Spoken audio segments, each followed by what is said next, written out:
So as we continue wrestling with some of these big why questions, this morning's question, why attend church, is one that is worth a little bit of time to think on.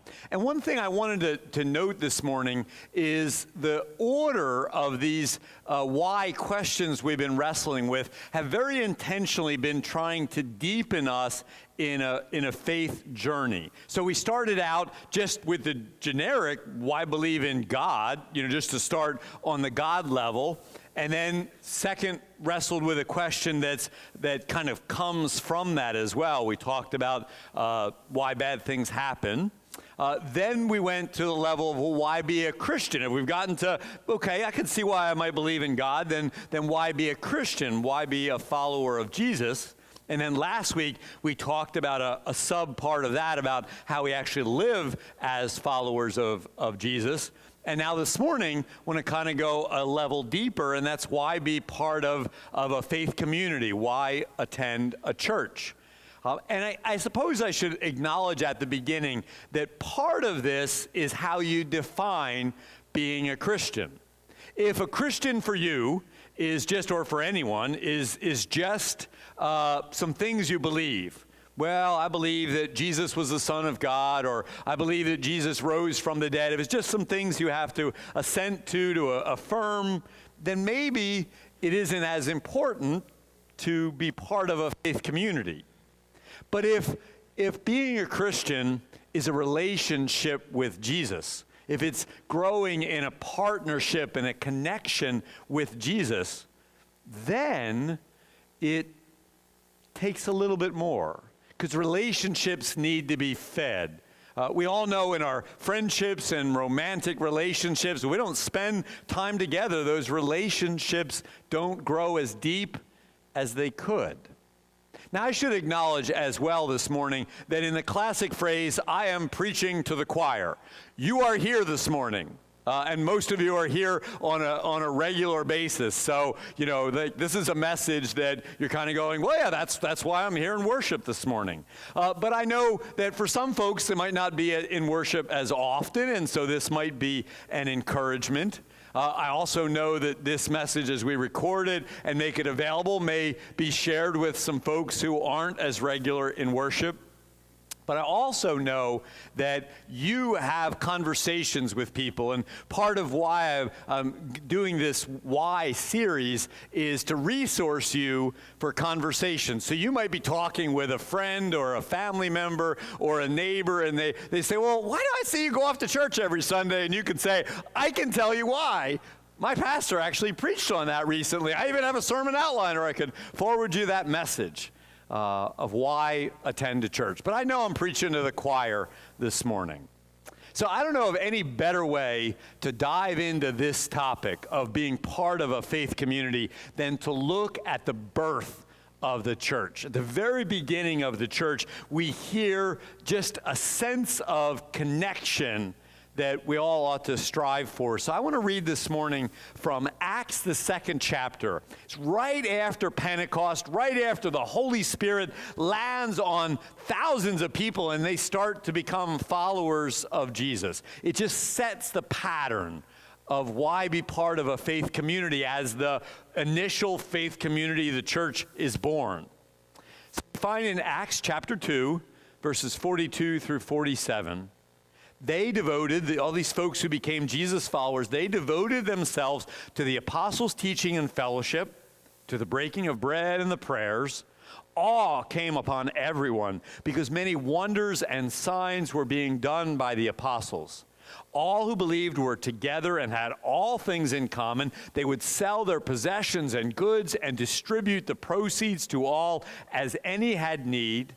Day by day, as they spent much time together in the temple, they broke bread at home and ate their food with glad and generous hearts, praising God and having the goodwill of all the people. And day by day, the Lord added to their number those who were being saved.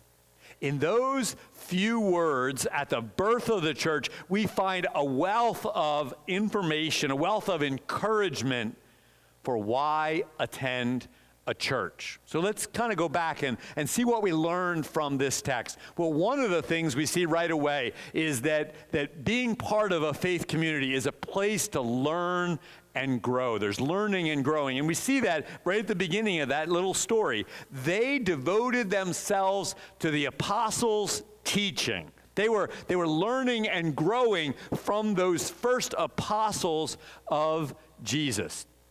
And part of the reason we're part of a faith community is to learn and grow. We gather together and worship to learn and grow. It's what you're doing this morning.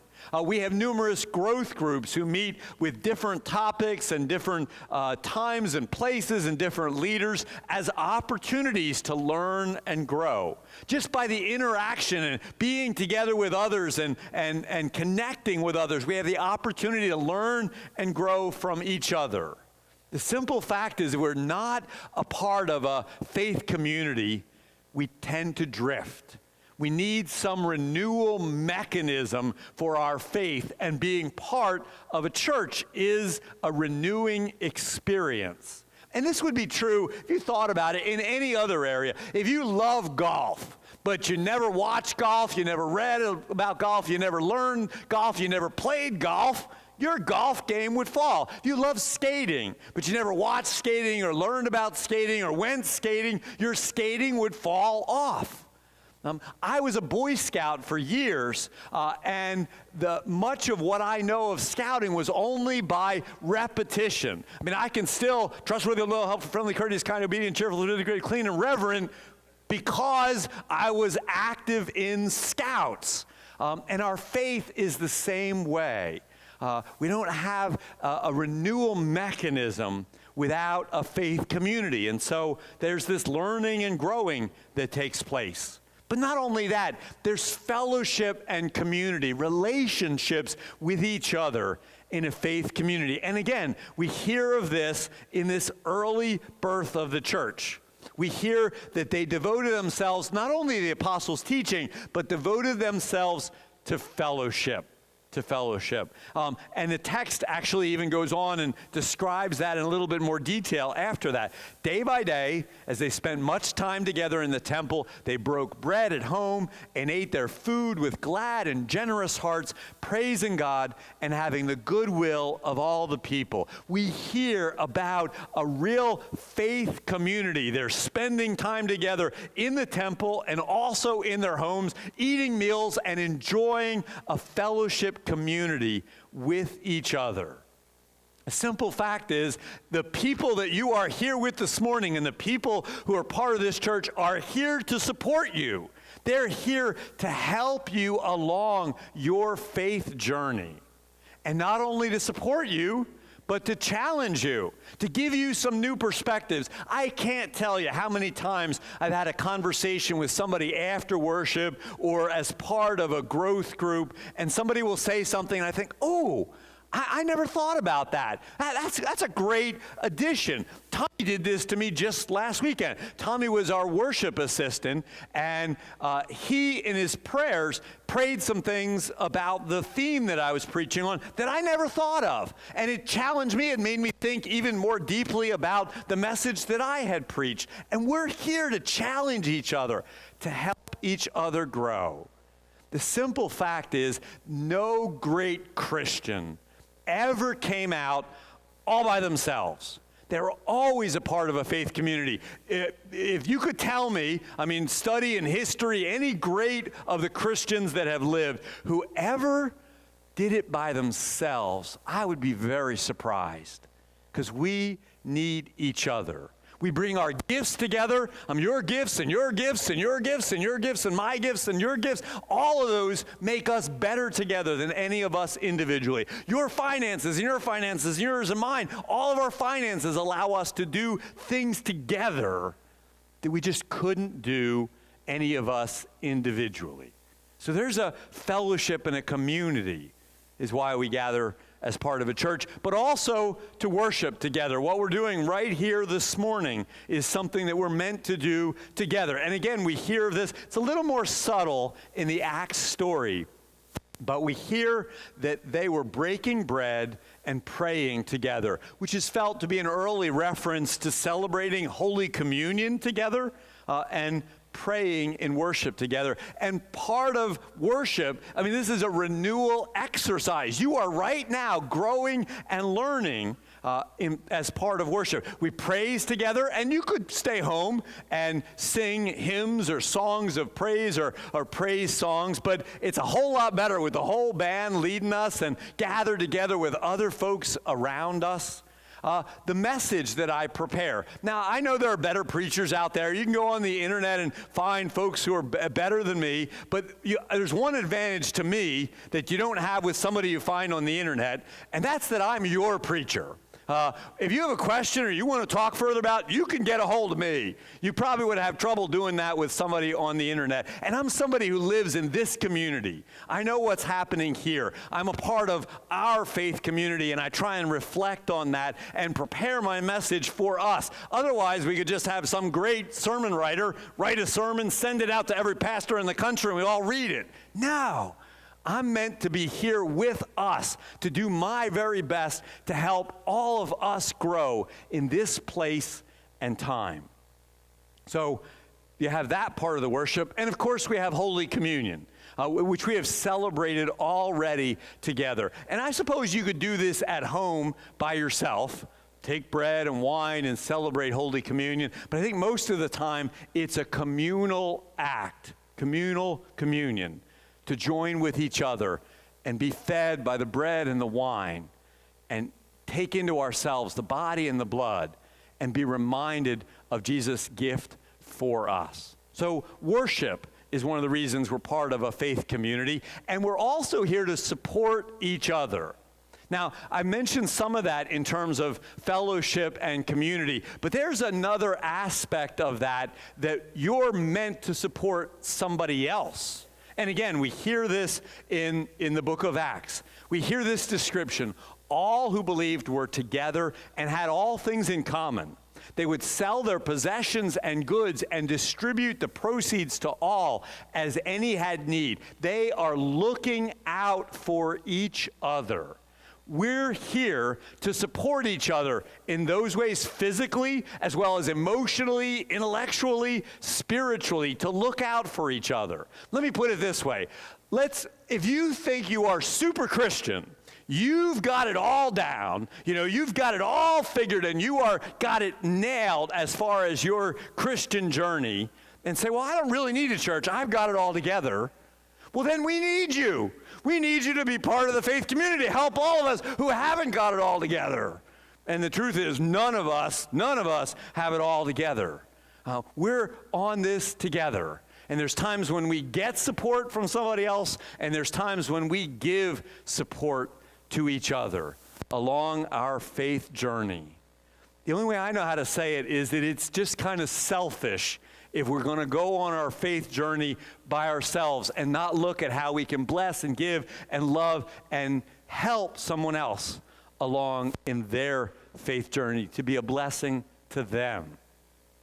And also, if we look again at that Acts text, we see a growth and momentum, just a power that happens as that community gathers together. Here's what we read in Acts. And day by day, the Lord added to their number those who were being saved. The Christian church grew rapidly, I think only because of that sense of connection and community that they experienced with each other. And the truth is that no great movements of faith or otherwise, take place individually.